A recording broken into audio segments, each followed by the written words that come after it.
It is just a huge honor for me today to be podcast interviewing Florian Hillen, the CEO and founder of VideaHealth, a leading dental artificial intelligence company. VideaHealth spun out of MIT in 2018 and uses artificial intelligence to automatically detect diseases in dental imaging. Before VideaHealth, Florian founded a digital pregnancy startup, Ninu, worked at McKinsey and Company, and for a San Francisco-based startup, Eco, which developed a stethoscope automatically analyzing heart sounds. Florian has 2 master's degrees in computer science and technology and policy from MIT and a medical degree from Ludwig Maximilians Universität München. VideaHealth has raised more than $6.5 million in funding from Pillar VC, Zetta Venture Partners, and angel investors. VideaHealth works with leading DSOs and insurance providers nationwide and has been featured in TechCrunch, The Wall Street Journal, among many other media outlets.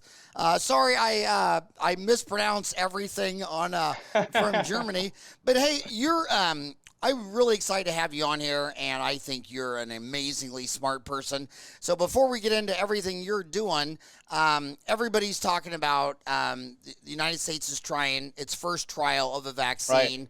And it seems like there's 2 Americas. One is like, this will never work and a bad idea and slow down, and the other one's like, oh, we're going to be saved by Christmas. Where do you see this? What's actually going on in your mind when you see this clinical trial? Happy. So first of all, thank you so much for having me on the show, Howard. A huge fan of your podcast and your LinkedIn profile, actually. So thank you so much. To answer your question, I think I'm in the middle. I am located in Boston, and here are some of those companies which are on the forefront of the vaccine development, such as Moderna, which has been in the news, etc. Right. So I am optimistic because we see that the time from starting clinical research all the way to start the trials have been much faster than in other trials and other vaccines, right? So that's optimistic. But at the same time, knowing how long it actually takes and then also distribution, etc., I don't think that we will have a vaccine distributed and actually having an impact before Q1, Q2, probably more mid-2021. Help the old guys like me. So you're the same age as my son Gregory. You and Greg are the same age, and I got a son older than Greg. So but the deal is, when old guys like me, when we got our first influenza vaccine, right. The guy said, this is for influenza, it's not for the common cold. And then you say, well, why don't they make one for the common cold? And they say, they are, and it'll be ready like next year. That was when I was your age. And every year it was going to be. And now when that same rhinovirus or coronavirus, now that it's deadly, now we're going to have one by fall. So how come they never were able to figure this out for the whole length of time? For 40 years, and now all of a sudden they're going to have it by fall. I mean, do you understand? Well, I mean, it seems. Yeah, it no, seems I'm completely with you, Howard. I think there are a couple of things, right? On the one side, influenza, I think, is very challenging to develop a vaccine because it changes a lot, right? And then on the other side, incentives, right? Like everyone, the entire world is right now betting on having a vaccine because it does influence all of our lives, right? Also the dental industry, it affects everyone. So there's huge incentives, right? Huge money put behind it, right? Like the governments put in money in these companies, right? As well as there was an interesting article about that usually you have phase 1, phase 2, phase 3 trials, right? With a lot of breaks, and they shorten all of these phases and do phase 1 and phase 2, for instance, almost at the same time, just betting, that these results will be promising. So I think that's what they cram everything together, and it's the right incentives and money put behind it. But I do think that it is a little bit wishful thinking of all of us, because I want to have that too, that we have a vaccine ready this year. I'm not an expert in this field by no means, right? But I think that will become tough. But you are the smartest man on the show right now, so I want to ask you, if they came up to you right now, would you take it right now? Probably right now, not. No. You wouldn't be one of those first. I would enroll in a clinical study, I think. Yeah. So you would do it then, but. Yeah, I would enroll in a clinical study, to participate and see if it's safe and sound. That I would do. I'm also not a risk group, so I think that's better, right? But I think we are far from, just using it for any patient population, especially the elderly, who are actually the risk group, right? So, yeah. I tried how to do you sign think up about it? Where are you from? I tried to sign up for it, but they said it's only for humans and not for cockroaches. So they deny me. Well, but it's one of those things where, again, when you're 58, it's great that you've seen every rodeo before, but it's bad because you bring all your biases with you, right? And I mean, when I was in college, I'll never forget. It was Upjohn Pharmaceutical in Michigan that cured male pattern baldness with minoxidil. And I don't know if you can notice in my hair, but that was 40 years ago. When I was in dental school, I was told every other class, well, the vaccine for dental decay, I mean, it's around the corner, and they're already doing trials on P. gingivalis, and by the time you get out of dental school, they won't have gum disease or dental decay. Okay, that was 32 years ago, and there's no... And then I listen to podcasts of people from, to me, when you grew up in America, there's only two countries that are into quality, and it's Germany and Japan. And I want to make this clear for the viewers out there, because I know there's a lot of people in America that believe it's the greatest country in the world. And when you tell people it's the greatest country in the world, you're just saying, I've never traveled outside of America. Tell me what it's like anywhere else, because the Germans and the Japanese, it's just quality. I mean, my favorite dental meeting is the IDS meeting, International Dental Society. Right. Is that what international show? International Dental Show, yeah. And it's in Cologne, and it makes you get out your history book, because Cologne was the farthest outreach of the Roman Empire 2,000 years ago. They still got the wall around. It's the only place in Germany where you can get authentic Italian and German, and this mix of authentic Italian German. It's a unique cuisine. It's the most beautiful city. But when I'm over there, I always visit all the dental companies like Sirona, all the ones. And you go over to any German factory. And by the way, Switzerland's really, the part that touches Germany is all German. And the part that touches French is all France. So I don't even see how that's a country. But you go over to those countries. You go to Austria and Switzerland and Germany, and I mean, like, oh my God, the cleanliness, the order. I mean, you want to go to the bathroom. You look down the floor, and there's the red line goes to the bathroom. And you just follow a red line clear to the factory. We're in America 100 years later. Well, you go 3 doors down, turn left, go, above every light switch was the instructions. I'll never forget when I saw the space shuttle for the first time. I think I was still in college, and I said the guy said there's this big sign, fuel with a big arrow pointing to a hole. And I said to my buddy, I said, you think that now? I mean, I don't have that on my car, but I know where to put the gas in. And they go, dude, you don't get it. That's NASA. That's all Germans. And they just overthink, over-engineer. And you go into every dental company, and they don't even have an insurance department. I mean, they don't even have a marketing department. They don't have telemarketers. They don't advertise. They just build it so it's a Mercedes. Then you come over to American companies, same size, and they don't have a single PhD. But they got a call center, and they got 30 people dialing for dollars and a thermostat, and whoever makes the next sale gets a Starbucks card. So America is the best at just selling anything, whether it's good or bad. The Germans and the Japanese, I mean, look at cars. I mean, my God, you took Chrysler, GM. I mean, it was like when John Glenn, when he landed from the first astronaut to orbit the Earth and whatever. They said, "What were you thinking when you were up there?" And he goes, "Well, I'm an American. I thought I was up there in a spacecraft built by the lowest bidder."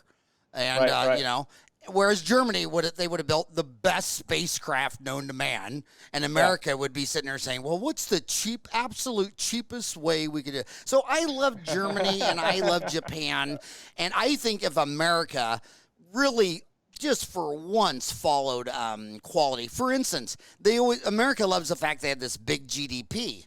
Right. Yeah, but everything you buy only lasts a year or two. I mean, you can have that pumps up the GDP, huh? Yeah, pumps up GDP. Maybe if everything you bought lasts twice as long, you'd be a better environmentalist.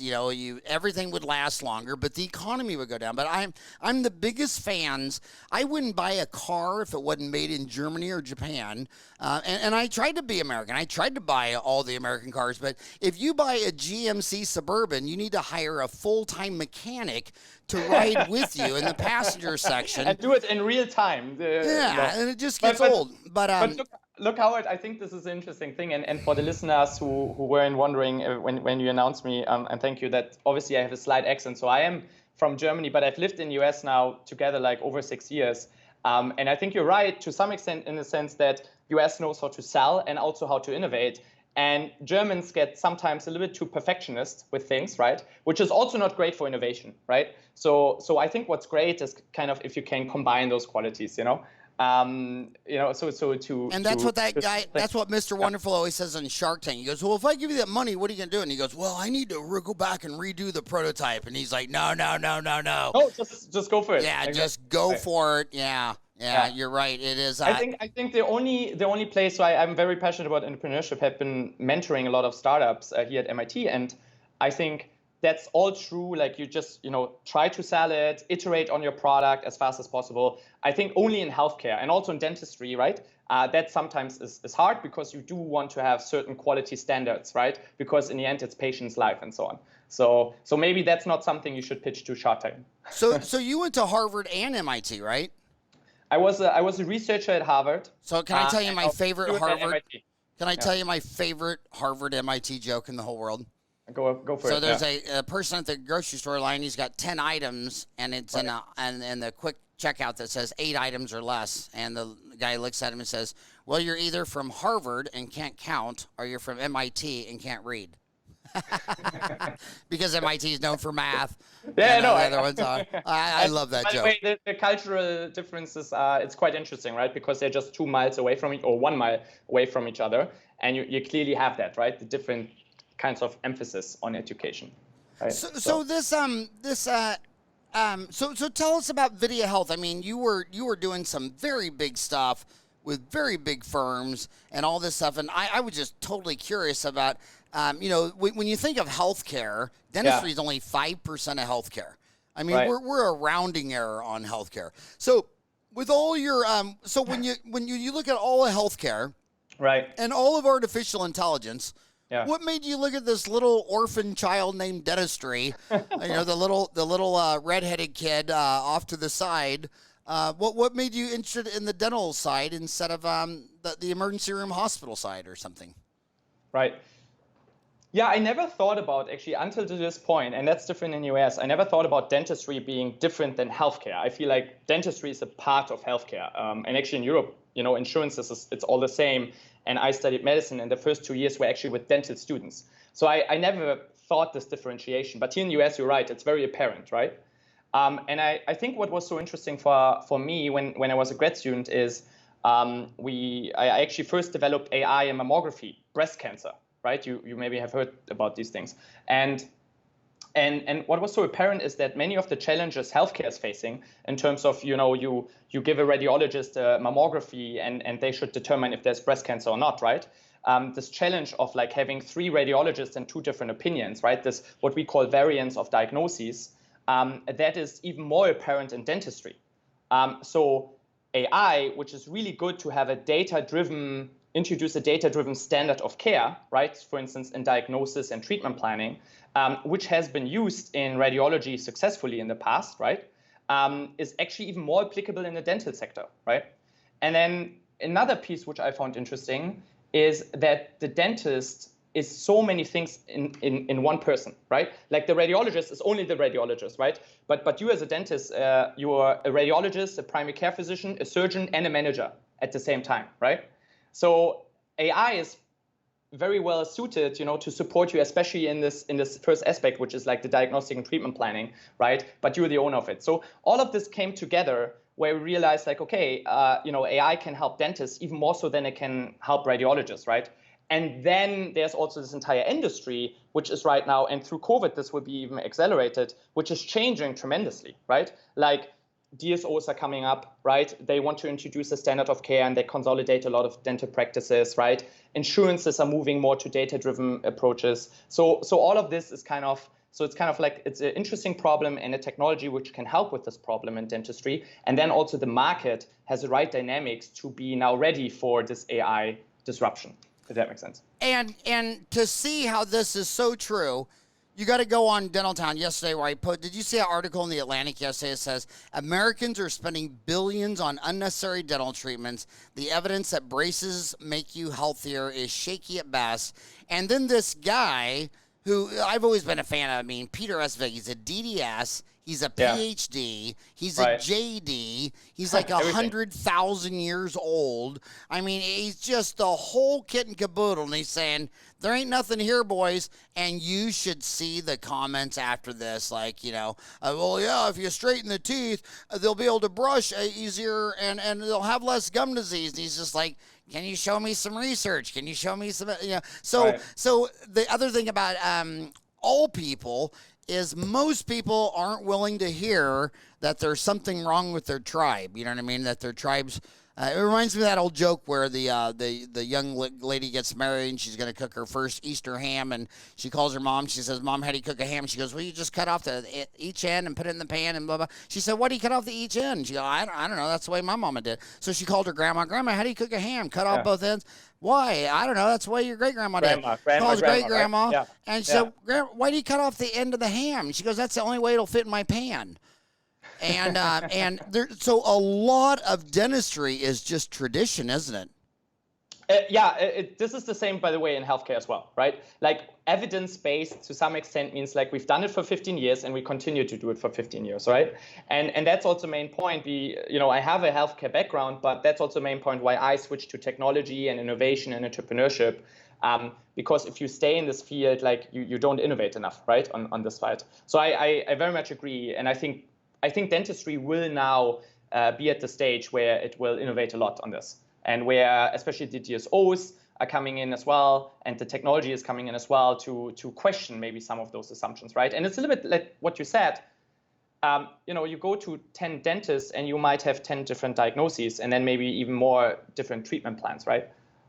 So I think it's ripe to have a standard of care. Well, let's talk about that factually. So when I just got out of school, it was Peter Effingham or Peter whatever, as Reader's Digest, and he took study models and an FMX, and he went around to 30 dentists, including the dean of the University of Kentucky, and got 30 different treatment plans, 30 for 30, that went all the way from $0 to $30,000. And what did my homies do on Dental Town? They attacked him. He's horrible. He's shady journalism. It's like, dude, it's the Reader's Digest. Your grandma has that on her nightstand. So then some National Institute of Dental Research, they looked at that and they said, is this a real deal? So they increased the sample to 100, and they got 2 treatment plans that were the same, and those were both the guys that said nothing. And then treatment plan 3 to 100 was all different and more money. So there's 2 world-class study examples that you'll never get the same thing. And dentists do it, but so does the plumber. Like, you notice anytime someone comes out to fix your air conditioner, you're saying, who worked on this last time? Whoever installed this garbage disposal, he didn't know what he was doing. And it's just a human thing. They're all narcissists. The best garbage disposal fixer in the world is me, and whoever installed the last one is a Neanderthal. And so do you think? But I have the same thing I have the same thing about AI as I do on vaccines. I've been hearing about artificial intelligence since Creighton University in 1980. Remember when IBM was going to change the whole world with artificial intelligence? And it just kind of faded away. And now I'm a grandpa, and now it's all back with a vengeance. Do you think it's back for show, or do you think this time it's back for some dough? To stay in your naming, back for dough, or back to stay. I agree with you. There have been always promises, as with vaccines, with AI, right? I think it goes back to 1954 or something, right? But I think there are certain steps which actually will now really drive this innovation, right? One of the things which you probably have heard is like deep learning, right? And AI and deep learning. I am happy to explain that, but in new technologies and new models, how you actually, for instance, detect diseases in X-ray imaging. We have significantly more computational performance. You might have heard about Nvidia, right? And they just increased the performance tremendously over the past a couple of years. And we also have significantly more data, right? Like the DSOs, universities, etc. They collected over years and years imagery data, practice management, electronic health record data, etc. We can train on now, which is very handy for artificial intelligence. So I think now the performance is actually ripe, and it will here be to stay. So I will do everything I can, Howard, that in the next 1 or 2 years you actually see it, or we already see it in practice, but it will significantly shape the dental industry, hopefully. So you mentioned Nvidia and they build the fastest AI supercomputers, right? That's the state of the art. Are they a game changer, or because I got Intel up the street from me? Are they really a significant better player than Intel on this?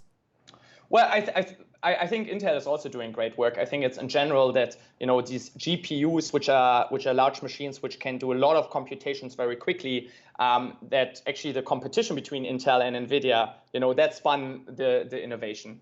So it's really a combination of like new machine learning models, which have been developed, massive amounts of data, and then an increase in computational power, which is due to the work of Nvidia, Intel, and other companies. So yeah, I mean, Nvidia did a good job, but it's really also both of them working. So are you a medical doctor too? I'm just laughing because you should ask my parents. I dropped out of med school 1.5, 2 years before getting my MD because I had a company back then, and then stayed in innovation. Yeah. So did your mom and dad cry when you dropped out of med school? A little bit. They are doctors. They're medical doctors. Yes. Michael Dell? Yeah. I remember way back in the day. Not personally, but... Yeah, I remember way back in the day, long time ago, lecturing in some Texas meeting. Anyway, his dad was an orthodontist, and he was telling us that him and his wife actually did cry when Michael dropped out of college because he's an orthodontist. I think his other brother was an ophthalmologist, and when Michael dropped out, they just thought, what are we going to do with this wild, crazy kid? And he started a Dell computer in their garage. And it had some impact, right? Yeah, I mean... So that's, Howard, this is how I think about it. Like, I think the dental profession or the healthcare profession is amazing, so I always want to spend time in that, right? But I also do think that if you do an innovative company such as VideaHealth and develop AI in dentistry, you can actually help a lot of patients and dentists at the same time. So you kind of scale, Absolutely. Talent. And I think that's what, and you're an entrepreneur yourself as well, right? And now you touch many, many people and educate them, right? And not just your stuff in your dental practice. So I think that's what fascinates me about it. You know why I answer every single dentist email I get, howard@dentaltown.com? You know why I answer them? Because I never think I'm answering an email to Billy Bob from Tennessee. I know Billy Bob's got 2,000 patients. So I look at every time I touch a dentist, I think, you're not touching a dentist, you're touching 2,000. And that's why when you do missionary dentistry, to go in and out and do a bunch of Star Wars dentistry and blast out is just, come on. You need to go there, and the first thing you do is go out and find that local dentist, and then you bring him, and then you give him all. Not only we give him all supplies. The guy the last time I was with was in Africa. I said, "Well, what do you want to? What do you want to keep? Do you want to keep all this?" And he said, "I want to keep all your clothes and your boots and your shoes." He wanted all of our camping gear. And I'm like, cool. So here's 4 dentists giving him all of our camping gear, boots, and he would love that. Right. But now you have a contact with a person that if they can email you, call you, whatever, and if you can help that guy, he can help everybody around there. You know what? Exactly. You have to scale, right? Like you educate not just one person, you educate many people, and they then can give better diagnosis treatment to many patients again, right? And that's also how I think about our technology, right? We develop it with a few leading DSOs and dentists, etc. But we can then scale it across the entire industry and support many, right? And so that's fascinating. So help me understand this artificial intelligence, because to me it seems completely backward. Like my 4 boys turned into 6 grandkids, and my baby Jasper, Gunnar, Mason. I saw this where we were charcoaling, and he walked over and he just looked at it, but he reached over and he touched it, and he pulled his hand back in 1 second, right? Yeah. And that was over Christmas. He hasn't touched the charcoaling grill. He touched it one time, and he has intelligence, and he won't touch it again. But then with artificial intelligence, you need big data. You're showing here that AI, 10 million images. How come a 1-year-old human has to touch a charcoaler one time? Because to me, that's real intelligence. I touched it once, I ain't touching it again. But then when they say artificial intelligence, like, dude, when you tell me that you need 10 million images, it doesn't sound very intelligent. So how am I seeing this wrong or differently? No, I mean, to some extent, you see it right. There are some tasks, such as, learning from a painful experience as your grandson, right? Where humans are much, much better in learning super quickly. They just need one example, as you just told us, right? And then there are other tasks which an AI becomes significantly better. And I think those are tasks which have a repetitive pattern and then have to see nuances. So you can obviously build an AI which is as good maybe as an average dentist with less imagery, right? But I think the advantage is that if you have 10 million images, for instance, you really cover like all kinds of patient demographics, right? Like age, gender, ages, and so on, even ethnicity, etc., and all kind of nuances of, like, for instance, caries lesions, right? I mean, thousands of nuances, like how much decay there really is, etc., right? And so if you show that to an AI, then it takes maybe longer to learn than a dentist student. But once it has learned across all of these 10 million images, at that point, it is consistent and it will always give you a similar prediction, no matter what you throw at it. And I think that's the big advantage. So if it goes about the speed of learning, maybe, right, like you can learn a dentist student this intuition quicker, but he will have variances in performance, right? He's a little bit stressed out. Right now, he has to have PPE equipment, right? He is intimidated by the patient, whatever comes up, right? And that's just not what the AI does. It just takes the image, etc. So there are different tasks where sometimes a human is better, which is especially unstructured learning experiences. And then if it's like very standardized repetitive patterns, such as detecting features in an image, then AI, computer vision, can become better. It also seems to me, and again, I can't write one line of code, so I have 4 boys. 2 of them can code. I can't. They keep telling me I need to learn, but it seems like from a non-programmer's mind that AI is all about visual stuff. It's always about pictures, images, scans. I don't hear people saying, oh, we're going to run AI through all the Hubble Space Telescope data to find a new planet or something. It seems like it always has something to do with vision, graphics. You talked about Nvidia's graphical interface. Is AI, at 2020, is AI more of a visual graphic thing than a math thing? Yeah, not necessarily, but I do understand where your perception comes from, because I think the examples we have of AI are often visual because we understand them better, right? But if you think about, and there's no standard way to answer this, and there's no common standard of what is AI really. But if you think about AI, you have artificial intelligence, and then you have machine learning, and then you have logic learning. And logic learning is what you alluded to earlier, which was when chess was beaten by a computer, right? Then you fed in the computer like all the rules of chess, and it could compute all of the things and then tell, okay, what moves need to be done to beat the best player in the world, right? So that's not computer vision at all. This is just like a lot of computations, right? And then in machine learning, this means a lot of data, right? And find patterns and predict them.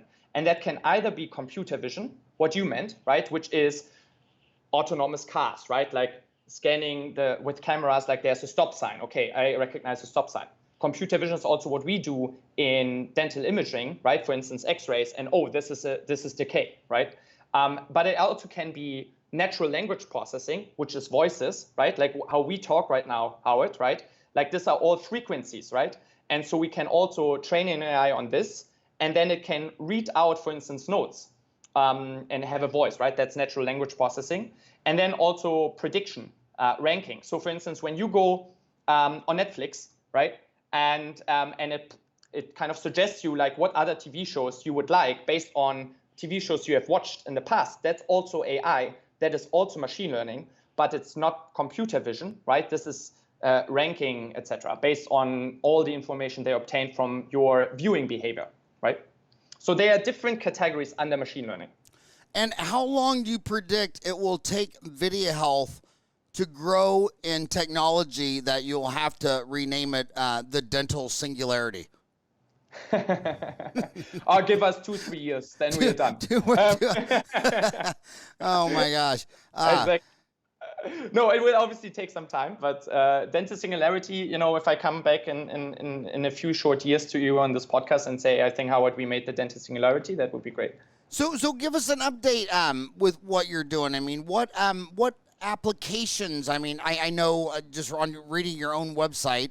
By the way, his website is www.VideaHealth.io, and VideaHealth.io. That's and VideaHealth, videre comes from to see in Latin. So better computer vision to see for better healthcare. Just love it, and he's got a So give us an update. Well, first of all, if they go to the website right now, VideaHealth.io, what are they going to find? It says better dental health you can see, breakthrough IA technology for dentists. What are they going to give us an update? Yeah. So look, it's quite exciting. So what we are doing is we have for the provider side, you know, 2 products and working on a bunch of more actually. But we have Insights, right? Videa Insights, which we work with either individual providers or larger DSOs, dental service organizations, right, to analyze their data. That means on the one side, the digital x-rays and images, right? On the other side, what is in your practice management system. So all the charts, the codes, etc., right? And this enables us to do a couple of things. Number one, we can show dentists and also DSOs, training opportunities in terms of like, hey, there might have been like misdiagnosis, small caries lesions, which going forward, maybe you should treat, right? So number one, identify missed opportunities and then using it for training, right, of your dental staff. We also use it, and that's quite relevant right now, to evaluate practices for acquisition, right? That's very relevant right now during COVID because lots of individual dentists want to sell their practices to DSOs. And the third thing is also that we prioritize patients based on medical necessity. So AI goes through all the images, right, and evaluates like who has the most significant severe lesions and how should we prioritize them. And so that's what we do with Insights, right? That's Videa. Okay, so you said 3 projects. Videa Insights, is that the first one you're talking about? Yeah, that's exactly. That's the Videa Insights, and we do those 3 things, you know. So training, acquisition, and prioritizing patients. Yeah, and by the way, I'm just going to throw some things in here for doing this 32 years. A lot of dentists want to know why their hygienist doesn't sell a lot of dentistry. Well, she doesn't like your dentistry. So when your assistants aren't and your hygienists aren't letting you work on them, bringing you their children, and not diagnosing dentistry, and it's just good to, the first rule of anything is to get it out open, get it transparent. Why? And I think an AI would be a great opportunity to say, you don't think there's a cavity there, but a computer does. And what I always did in my office is if the hygienist said, this is a cavity, and I said, well, no, it's not a cavity. Well, we're both in the same profession and all that stuff, so I get a third vote. And as long as it was a hygienist or a dentist, we always had a couple dentists and a couple other hygienists. It was always a democracy. And that would have been the most people that ever would have voted on that, and in my office would be 3, but now you got 10 million images. Exactly. So that's a great analogy, Howard. That's exactly how we see it as well, right? And let me ask you this: Did you communicate that like this transparently to the patient as well? Oh yeah. I mean, complete honest. And the patient got into it because look at what they're thinking. If I tell you got 4 cavities and they're $250 each, you don't have to be very cynical to think, do you just want $1,000? Right. And then what I would also do is a lot of times I would say this is a cavity. She'd say it's not, and then. You remember on that cavity, only 40% of the lesion shows up on the x-ray. And so I get this patient, I bring him to my room next, numb him up, and I'm in there with a number 4 round burr taking out sloppy oatmeal. So I would always stop and go get back to the hygienist and say, Come here, Jamie. I want to tell you something. You didn't think it was a cavity, and then she'd sit down there and she'd look at this mush. So that's why everybody's got to be on the same page. Everybody's got to be on the deal. So, but if you go in there like a typical bad person and just say, "Hey, I'm the doctor and you're not," well, that's stupid. And then now she's not on your team. Now she's not selling dentistry. Now she doesn't believe your treatment plan. I mean, that you're not gonna shoot your way to peace. You can't kill your way to world peace. You can't screw your way to virginity, and you can't just use your authoritarian, "I'm a doctor and you're not." Right. And when the patients see that you're really sincere and is this a cavity or not, and you're having a discussion and you get a third person to vote, and then you finally decide it's a cavity, well, she saw the whole process. She's not going to say, "Well, I'm going to go get a second opinion." No, that would be your fourth opinion. And with AI, I could say, "Well, you've already had 10 million opinions. We're using AI. So you've already seen 10 million opinions. So this has got a lot." So the first product you were talking about was Video Insights. And then the second one, were you still talking about Video Insights? No, and at the second, you honestly, Howard, you did the perfect transition to Video Detect, which is exactly what you described. We want to, do a data-driven standard of care, right, of diagnosing and treatment planning, and also introduce a level of transparency because that can foster the trust between the dentist, the hygienist, and the patient, right? And what you have actually done in your practice in terms of a manual process, right? You got like all the humans in. And so Video Detect, what it does, it automatically detects caries lesions and other disease conditions while the patient is in the chair, right? Like you have your hygiene appointment, right? She's doing the x-rays and our AI runs over it, trained on over 10 million images, right? And it shows the diseases, right? And this is exactly the effect we've observed while testing it out with our partners, is that the patient feel actually quite a comfort in it because they feel like, okay, wow, they use this AI, right? So they don't have anything to hide. And this communication changes a little bit, It's not that the patient thinks like, "Oh, you dentist or hygienist, you want me to treat so many diseases," right? It's more that the dentist and hygienist can say, "Look, the AI found these caries lesions, let us together decide of what we should treat, of what we should observe, etc." Right? So it changes a little bit this patient communication, which is very interesting to observe when we test it out. And a little bit automating your process, to be honest. And then what did you say was the third product? Was it two products or was there a third one? No, this is the two products we do on the provider side, and then we do a lot of other things like charting. We'll go back to Video Insights first, but while you're in Video Detect, I have a very unpopular opinion about this, and that is if dentists always say things like, "Well, you buy your iPhone with your own money." You bought your car with your own money. Well, when I go buy my car, I get on Consumer Reports and I look at the deal. And basically, if you go to Consumer Reports under cars, it just says go back to Germany.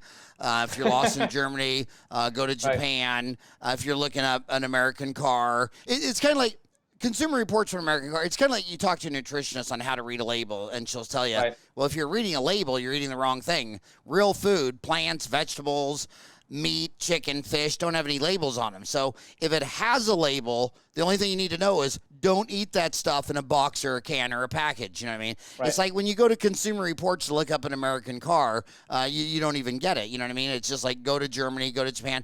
But when I look at insurance companies, dentists always say, well, why don't you just pay with your own money? Well, number one, it's not a transparent process, which the Supreme Court already proved it. You're guilty till proven innocent when you go to your state board. Your exam, your diagnosis, your exam, your treatment plan are all guilty till you, doctor, prove innocent. And the Supreme Court said it's because there's an asymmetry in the relationship. You went to 8 years of school, you're a doctor, and you say, excuse me, you need an MOD on tooth number 3, and the patient doesn't know any of this stuff. When I tell you have 4 cavities, it's blind trust, and all animals aren't trusting or they would have gone extinct. I mean, you don't walk through the jungle trusting everything. You walk through like a scaredy cat. So then I don't like the insurance companies because they know that if Johnny does 100 root canals, within 10 years, 25% of them are extracted. And then if Amy does the root canal, only 5%. Well, why didn't you tell me that? And then the insurance company's like, well, I mean, what do you want us to say? I mean, you're a third party. If the median average failed root canal at 5 years for endodontists is 5% fail in 5 years, and general dentists 10% fail, and we're measuring it by having to be extracted, because to look at X-ray and say, is this working or not, we're not even going to go there. We're just going to go with finals. Is the tooth still in the mouth? 5% are gone after 5 years, with endodontist says at 10%. But then I look at your X-rays, and 20% of yours were pulled in 5 years. Well, I wouldn't want I don't want to die and have my 6 grandchildren stay in America in the healthcare system and go to some deal, and the insurance company knew that, let's just say that every time he does 100 root canals, 99 of them get extracted.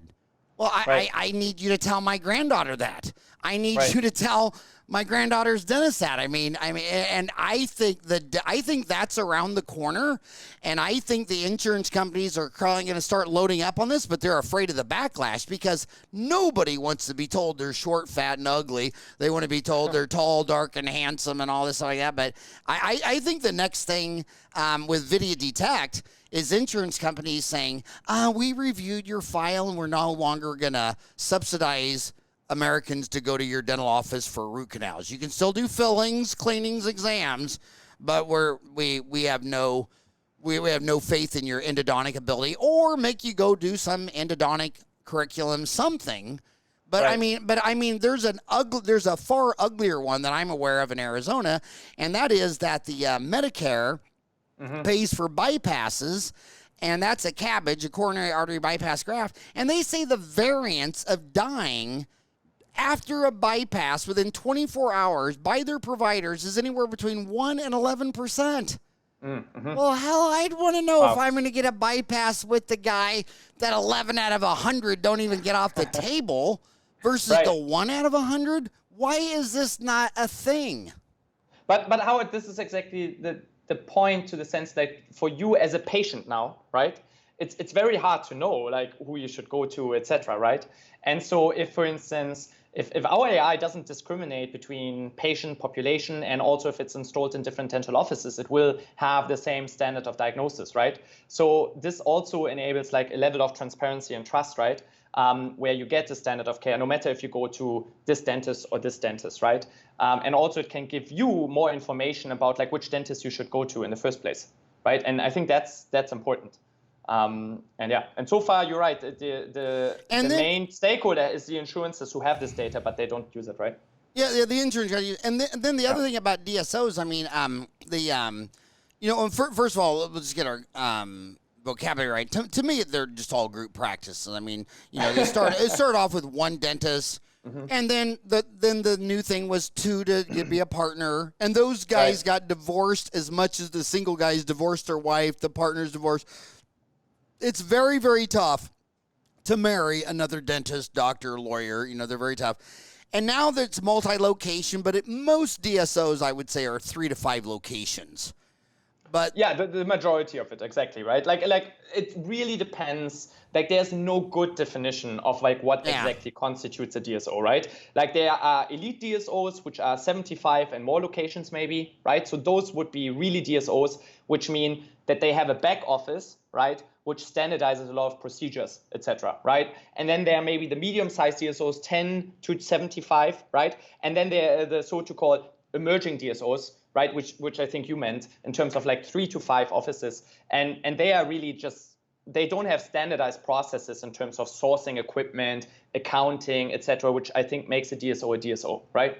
So I think a DSO really, for how we define a DSO is which has like, these standard back office procedures in place, right? Well, what I wish you did with your Video Insights, as it talks about get patients back into your practice, enhance your treatment plan, our artificial intelligence analyze your practice data and automatically identifies potential coding errors, missed treatment plan opportunities.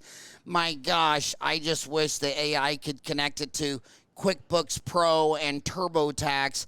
I'm going to tell you something that you know as well as anyone. If you walk into any dental office in the United States and Canada, and the dentist walks out of the room and he just did a filling. And he's done this filling 10,000 times. And you say, how long were you in the room, doctor? And he says, 1 hour. And I'll say, okay. And you've been doing this 10 years for 1 hour. You charge this much money. Did you net $5.17 after taxes, or did you lose $12? Not one doctor knows. And in the hospitals, it's even worse. I mean, I mean, when I was in MBA school, there were MBAs from the hospitals. They're saying, we don't know, when you come in and you got a cold and we build, we have Medicaid, Medicare. We never know where we're making money or not unless it's an operation that's over like $30,000. Then we know we're in the profit zone. And all I can tell you is that on all these hospitals, our break-even point is 4 major operations a day. So if we don't do a bypass, a mastectomy, a colonoscopy, if we don't have 4 major surgeries a day, we do know we're losing money. But those thousands of people coming in and out all day, I mean, it's just a joke. And I invited you to come on the show. You didn't invite me. I invited you because you got 2 things. You got the business and the clinical. And the reason I'm so bullish on artificial intelligence, because I'm well aware of natural intelligence, and it's not doing too well. They don't know their number. How close do you think you would be on that Videa Insights where AI could start merging from Open Dental with Quicken and TurboTax to give you even more data? Yeah, and by the way, this is a great example from what we talked earlier about, like natural intelligence. This is where humans are not great in now, right? Like you sitting down and going through all your treatment plans and all diagnoses and all numbers, right? And crunching them together to really understand how much profit do I make on a filling for 1 hour, right? This is where humans are not great in, and that's exactly where the strength of our AI-powered software comes in, right? So yeah, we crunch all this data together and identify missed opportunities, but also how much you actually, in terms of treatment, charting rate, as well as case acceptance rate, etc. What kind of treatments you actually do a good job in, right? And which also lead to profitability, and which cases you don't do a good job with, right? Because you have a very low case acceptance rate, or you even lose money on them, right? So going forward, you can then either introduce different training or you specialize your practice differently, right? And so yeah, right now we've done that with several DSOs already, and we are working. I cannot disclose names, but we are working with the PMS systems exactly of enabling this, so also normal dentists or like smaller dental practices can leverage that software, right? Well, I don't want to because that's important, Howard, right? Like the integration is just important. I know that in the world of dentistry, I mean, everybody's always trying to get you to sign a non-disclosure agreement. I mean, NDAs are all that. And by the way, just FYI for everybody out there, Howie doesn't sign NDAs for 20, 30 years. Every day, I want to ask you a question, but first I need to sign. Look, you know me. I'm a dentist. I've been dentist 32 years. And then you're going to have me sign some NDA about something that I've done for 30 years, a Bonnie, something dental. And if you were on Shark Tank, just go make a prototype and show me some sales. You had $300,000 and you spent it all, and all you have is a bunch of legal documents and blah blah blah. You don't have any sales. You don't have a prototype. I would rather you take all your money, make it happen, get some sales, get some customers, and we'll worry about all the legal stuff later. But back to that deal. Nice word. I can tell you that the practice management systems, Shine owns Dentrix, and Patterson owns Eaglesoft, and those companies do a lot of advertising. And you know who doesn't do any advertising is Open Dental, and that's where everybody's going to, just because it's open and they see a future where things are programmed to it. So I know I can't. I agree. Yeah. But are you a fan of Open Dental just because it's open, or can you not say because you don't want to argue with Dentrix and Eaglesoft, or is that just a bad question? Or no, I think it's just overall Open Dental is great in a way that it makes it just easy, and I think that's just an objective statement, right? It makes it easy for innovative companies like ours to test out products, to integrate, etc. Right? Like it just makes it easier to innovate, right? And I think Open Dental also signed now with Benko a contract. So Benko is one of the distributors, right? Benko? So Benko Dental. And so to say, right, like you have Henry Schein, Patterson, and then Benko. And so I think all softwares are great, but obviously Open Dental, because it's open, it makes it easy to innovate. And you see that also in the dental community, that Open Dental users are very innovative, right? When did when did Benko start carrying Open Dental? When did Chuck and Rick do that? Is that a recently new deal? Yeah, I think this is a couple of months old. Oh, okay. Because last time we had dinner, he was saying he was going out there, but this is the first I heard about that they actually signed a deal, because he. But anyway, he's always been against it, just because he always heard so much say Patterson sells you EagleSoft, and they go in there to get your order supply, and you're all upset because the computer crashed or whatever. And, right. And they're just like, so Chuck, that's interesting, because Chuck always said forever he was going to stay away from that. But that tells you how good Open Dental is, that if it got Chuck to turn around. So yeah, and look, I do want to make one statement though, that I do see also a lot of innovation now. And I mentioned very early on in our conversation that there's like a good timing for innovation in dentistry, right? And I mean, Open Dental is interesting because it's open, but you also see in EagleSoft and Dentrix with Dentrix Ascent, and EagleSoft also has their cloud-based system, that all of them actually, like right now, innovating quite quickly. And they try to put everything to the cloud, right? And I also think AI systems like ours will be in the cloud. So overall, I think all of the practice management systems are doing the right moves in the right direction. And I think this will actually having the data in the cloud and not, like separately on, you know that, right? And you have the different treatment rooms, right? And then you have like a central server where all the x-rays and all the data is saved, which doesn't enable you really to do some statistic analysis on it. I think all of this will move over in the cloud. And I think that all companies and practice management systems have realized that. And I think that's an exciting time. Oh, okay. But in saying that, they've been saying this since the year 2000. I mean, from 94 to 2000, that's what they were all saying. And now it's 2020. So my question to you is this: what percent? There's 2 million dentists on Earth. In the United States, there's 150,000 general dentists working 32 hours a week or more, 30,000 specialists 32 hours a week or more. What percent of these dental offices right now in 2020 have all their stuff on the cloud? Oh, very low. Yeah, I mean, I don't even know, but you're right. It's like very low. They said from that 94 to 2000. How old were you in? Well, I don't want to say, but in 2000. In 2000, they were saying all the dentists were going to move to the cloud. It was going to be like the next week, and that was 20 years ago. So there must be something not right with the cloud yet, but I do notice it's been picking up momentum. I mean, it makes no sense that if you're McDonald's, that you would have 40,000 locations, and in each location the manager would have to have a server and have security and upload, do daily backup. I mean, it just makes no sense. Right. I mean, and now with DSOs, I mean, when you got, Bob Fontana has 1,000 Aspens, Rick Workman has 1,000 Heartlands, Steve Thorne has, I think, 800 Pacific Dentals. I mean, it would be insane to have, if Rick Workman was going to have 1,000 different dental offices, all relying on a human being to upload the computer and do the daily. I mean, it's crazy. So let me ask you that: like the big three, Heartland, Bob Fontana, Rick Workman, Steve Thorne. I mean, those guys should all be on the cloud yesterday. Or are they there? Are they getting closer? Where are they at now? I think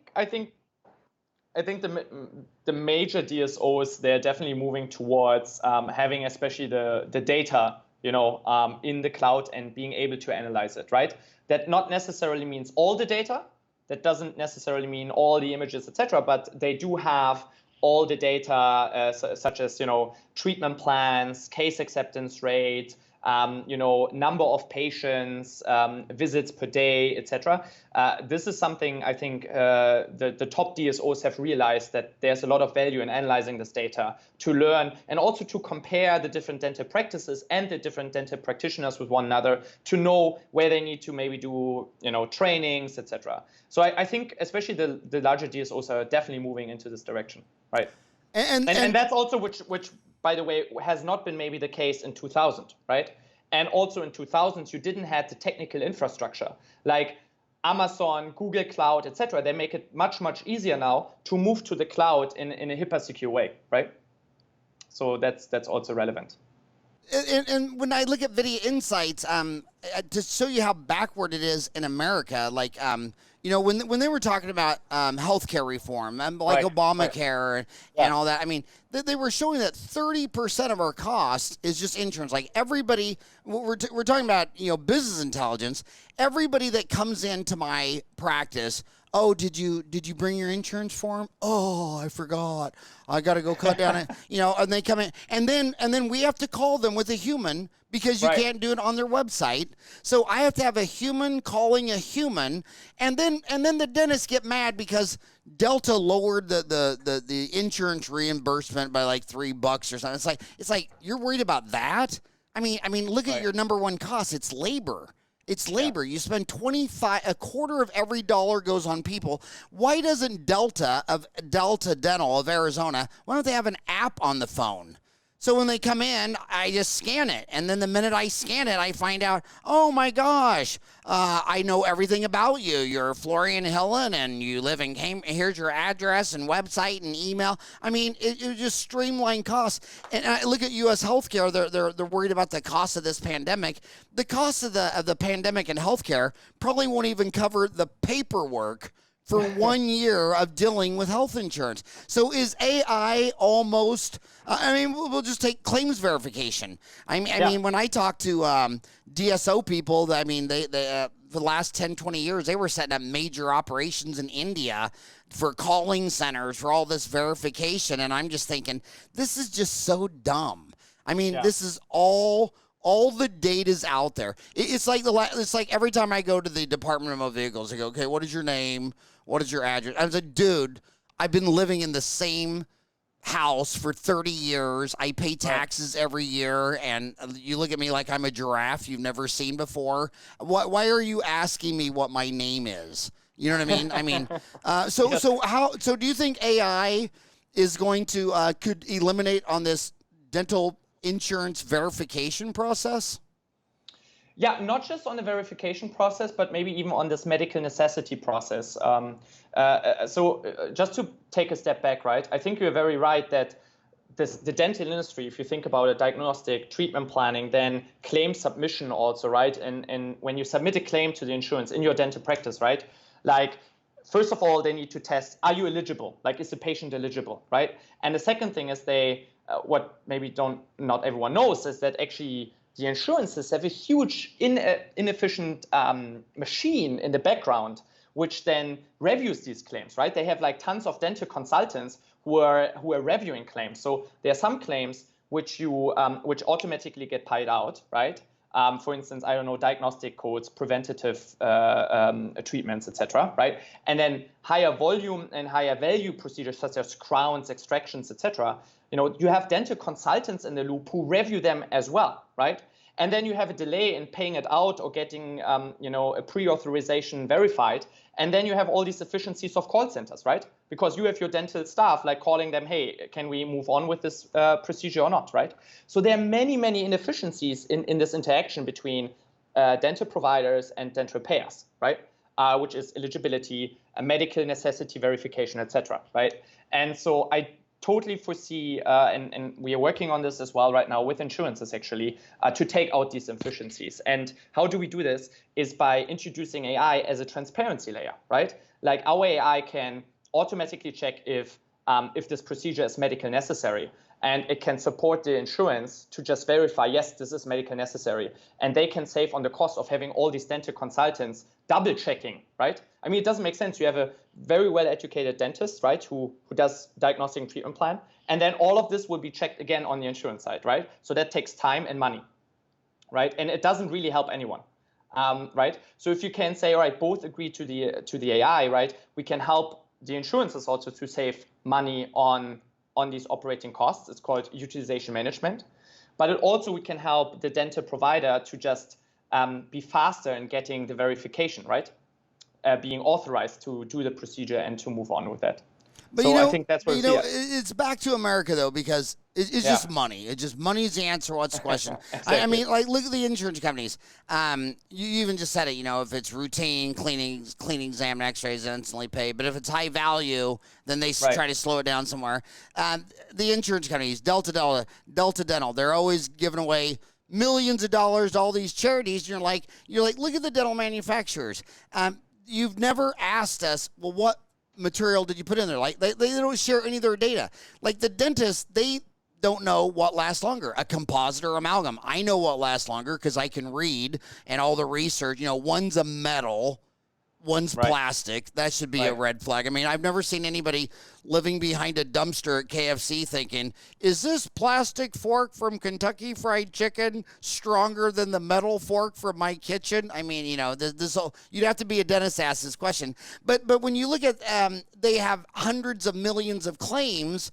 They could have been sitting on the sideline saying all the time, oh, amalgams last 38 years, composites. Look at the extractions. I mean, you can't, endodontist will say, well, I'm a board certified endodontist. Really? Well, I'd like to see your board certified claims from Delta of how many of your root canals were extracted in 5 years, because you're the endodontist that always retreats the root canal. And then when it fails 6 months later, say, what are you going to do? I tried. I did my best. Well, yeah, it's a cracked root and you just bilked them for $1,000 that didn't even last 6 months. And quite frankly, I think if you do a molar root canal and within 12 months it has to be extracted, you should either give part of the money back to the patient or and credit to some. I mean, because there's no incentive to do right. But what's super interesting, and this was also part of my research 3 years ago here, right? Is that what's sometimes missing in dentistry is a feedback loop. So for instance, in radiology and healthcare, you have a stronger feedback loop. So you have a radiologist who makes a diagnosis, but then you have other radiologists who also verify the diagnosis, right? And give them feedback. So for instance, for mammography, before you do a biopsy, you need minimum of 2 radiologists to verify it. So in dentistry, you don't have that. So the example you just gave, he might just not know that this, because he doesn't have this data-driven approach to it, so he might just not know. And that's exactly what we talked about with insights, and what's interesting with the DSOs coming in. They obviously have an interest to introduce a standard of care across the different dental practices and dental providers, right? And so using, for instance, our AI to identify these problems, which historically maybe only the insurances had this data, right? But now giving the dental provider this data allows the feedback loop to really retrain, right? To give this insight. And so the dentist you just mentioned, for instance, maybe he just didn't know. And look at the difference between dentistry. So we're going to talk about the dentist because I'm a dentist and I'll be biased. But let's compare it to dental labs, the biggest king, Glidewell, to dental insurance, the biggest one, Delta Dental. Twice this has happened where a company comes out, they do all their research on their high-paying customers. One was Art Glass and by Horace Colzer, headquartered out of Indianapolis, and the other one was Ivoclar with Targus Vectorus, and they both, when they put them in the mouth, they separated and fell apart. Okay, well, the insurance company saw all the claims, the crowns being done, being redone. They saw all that, not one word out of Delta. But then Jim Glidewell, oh my God, there's a data-driven genius man, and he's sitting there and he's redoing this. He finally got enough data. He took Horace Colzer to court and won. He said, no, I'm not redoing all these crowns on my clients for free. You sold me crap. But why didn't the dental insurance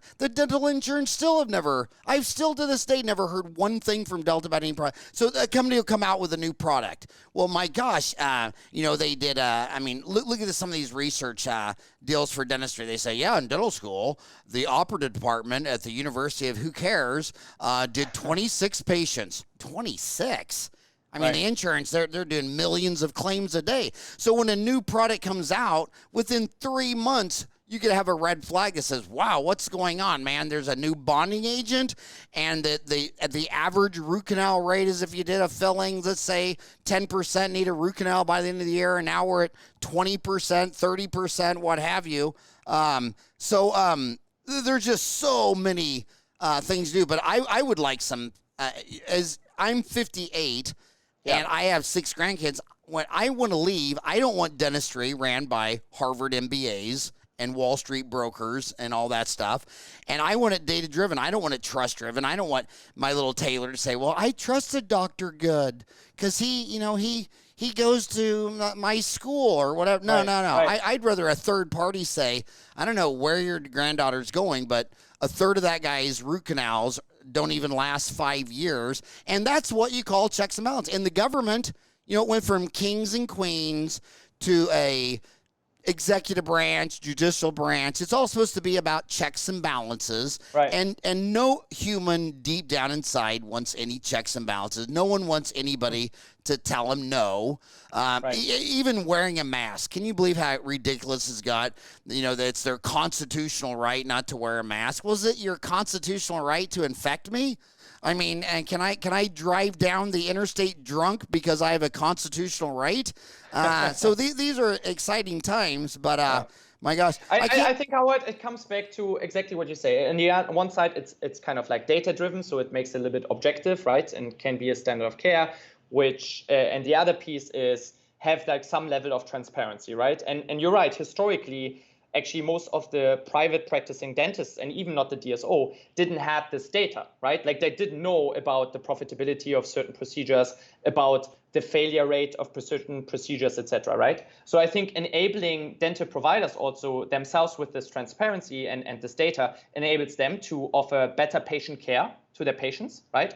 But also enables the patient to trust the dentist more, right?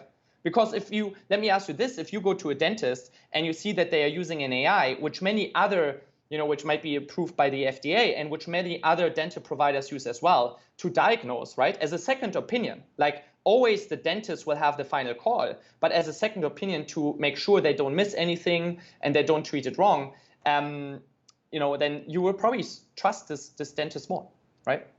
You made TechCrunch using AI to improve dentistry. VideaHealth gets a $5.4 million polish.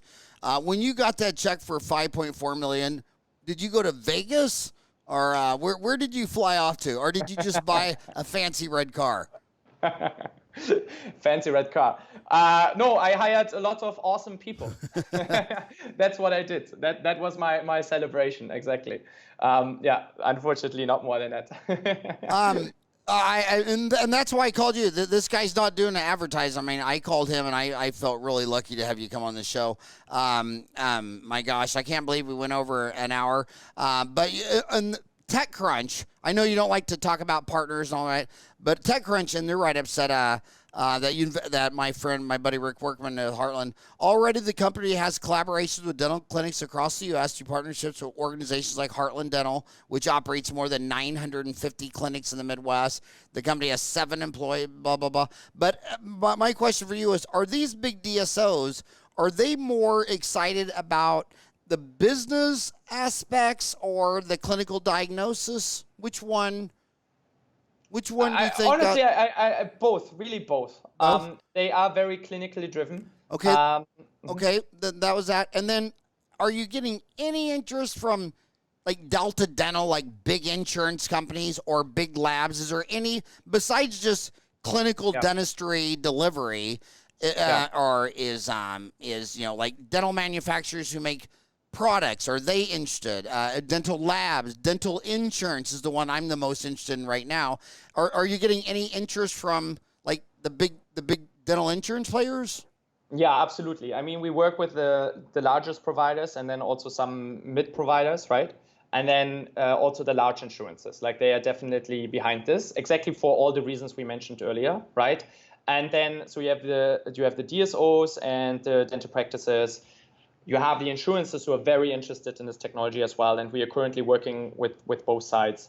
And then you also obviously have, the software companies, the PMS systems, right, the laboratories, etc. So it really AI really touches all stakeholders in the market, right? And they're all very well aware of it, right? Like also the sensor manufacturers, right? Because we see a difference across sensor manufacturers of AI performance, right? And so they are very interested in that as well, to figure out how can they develop their next generation of sensors. So what should my homies do now? We went over our hour. What's the next? If a dentist is listening to you right now, what would a good action point plan be for the dentist?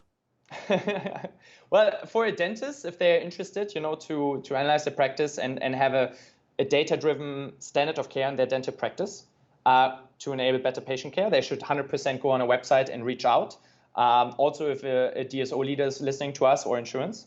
And also dental students should be aware of this. This will also, revolutionize to some extent the education of dentists. And I know, Howard, you have a lot of dental students being, listening to your podcast. And I think once they graduate in 2-3 years, they will use AI, for their patient care. So, they should get familiar with it. And that's also, honestly, one of the things why I want to come on this podcast. And also, by the way, we have, I think in the next September version of Dental Town, we have, together with Dr. Seth Gibri from Heartland, we have actually a long guest piece about like how AI will shape the future of dentistry.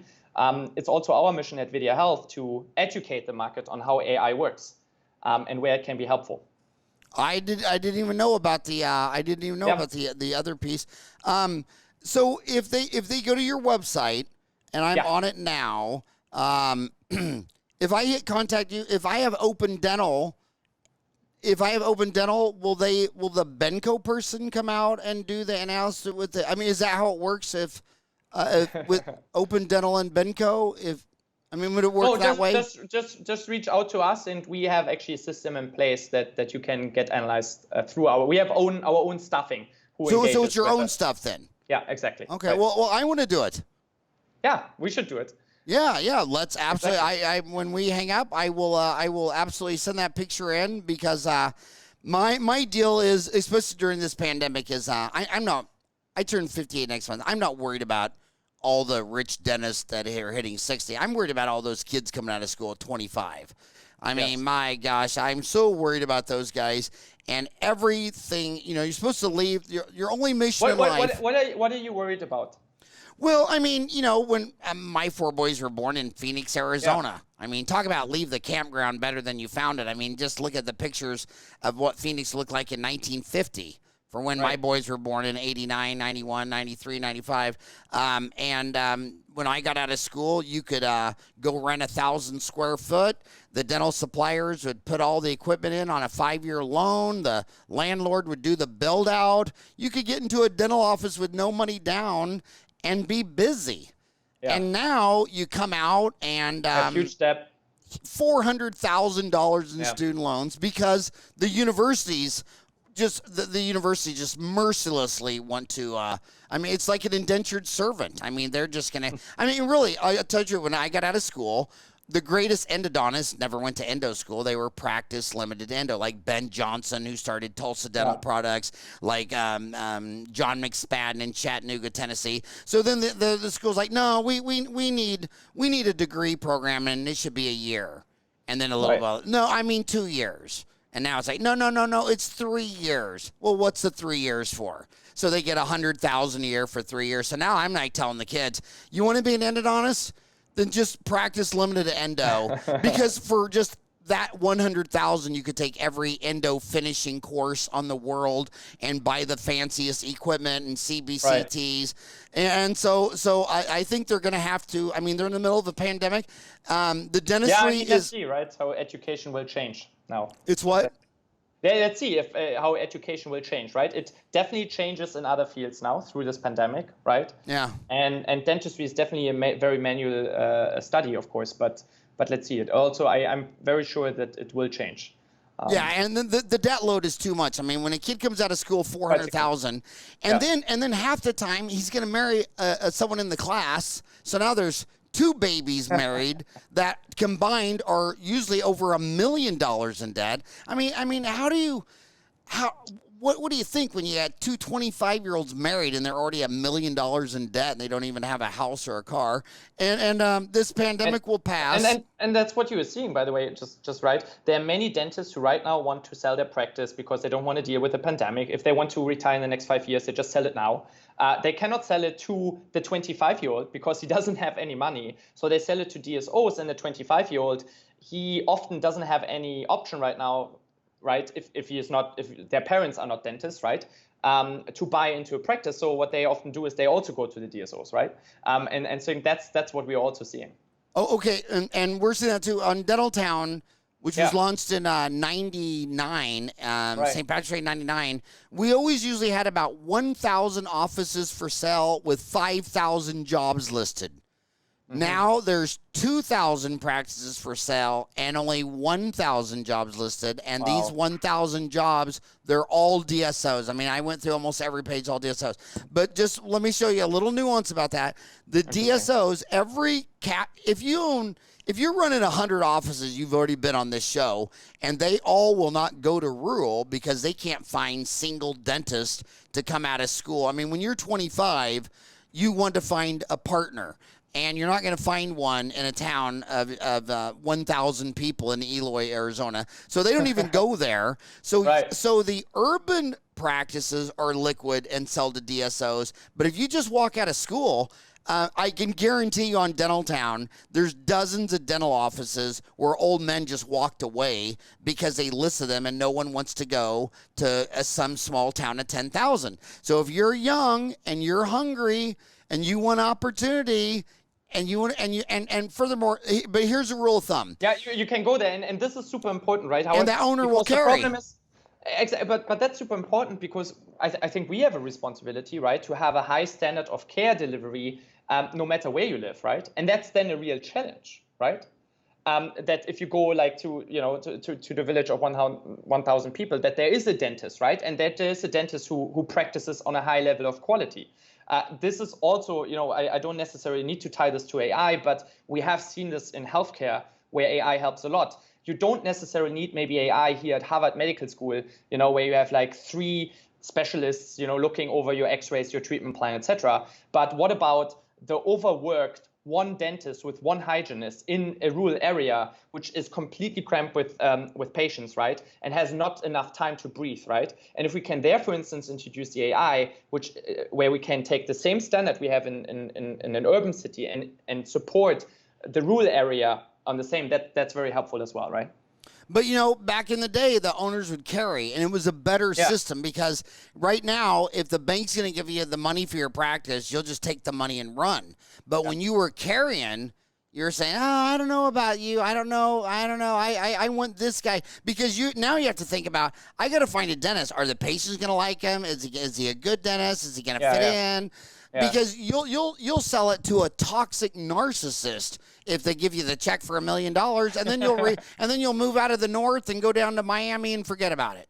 And so I like the owner carry because you got skin in the game. Yeah, much more screening, right? Like they actually care who they employ next time. And you can absolutely get into a dental office with no money down today. You can absolutely find 1,000 dental practices for sale. Well, the owner will carry them to you, but I'll give you the truth. Usually it starts at about 2 hours away from wherever the airport lands, Southwest Airlines. But, and Florian will vouch for this, you're worried about you don't want to live out in the rural because it's a 2-hour drive. Florian, how many years will it be before that 2-hour drive into town is just you sleeping in a couch in the back with your headphones on while your automatic car just delivers you right to wherever the hell you're going? I mean, Howard, you see right now, you see 2 factors, right? Like number 1, autonomous driving, when this happens, it will change completely how we are incentivized where we want to live, right? Because it's not so bad anymore.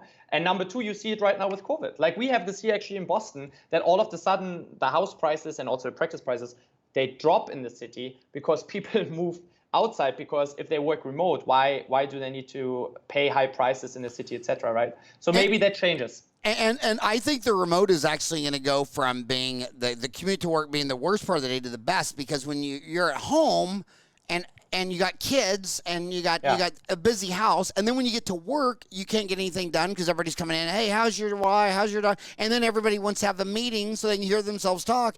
And so now maybe that 2-hour commute into work is the only 2 hours of the day where you have silence and can just get shit done. And then at the end of your day, a 2-hour commute back where you can finish up. I think they're going to find out that that's probably their favorite 2 hours of the day. And, each way. Because they're not disturbed. Yeah, they're not disturbed. Look, Howard, I mean, to close the loop, I hope this also then helps rural areas and so on to have like great healthcare, right? Patient care. And that's in dentistry, but also in general healthcare, because primary care physicians, they have exactly the same problem, right? That you don't find enough PCPs in rural areas, right? And so if this trend would help to enable better healthcare also in rural areas, that would be fantastic. So just finish it. You were born in Berlin. You now are are you in Boston or Cambridge? Well, same thing. It's the same thing. I live in Cambridge, but our office is in Boston. So have you ever thought of finally? I mean, you never made it down to the Mediterranean. Are you? If this thing takes off, are you thinking about Phoenix or San Diego or Miami, or are you just going to stay in those cold climates your whole life? I think I stay in the cool climate for now. No, I love the Boston area, but obviously Florida, the South, Texas, and so on, very important dental markets. So every time now in COVID, it's like hard, but every time I have the opportunity to travel there and meet clients, that's fantastic, and I will always do that. Or Arizona, right? Final story. Next August, next August 28th is my birthday, so I just 29, so a month and a day from today, but.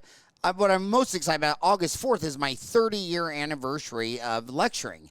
And I've been lecturing 50 countries, but I still will never forget my first lecture in Boston. You know, you're lecturing, and we're walking in, and this guy was explaining, see how we walk down? Because see that street? This thing's 400 years old, and the dust hitting the earth, that lifts up.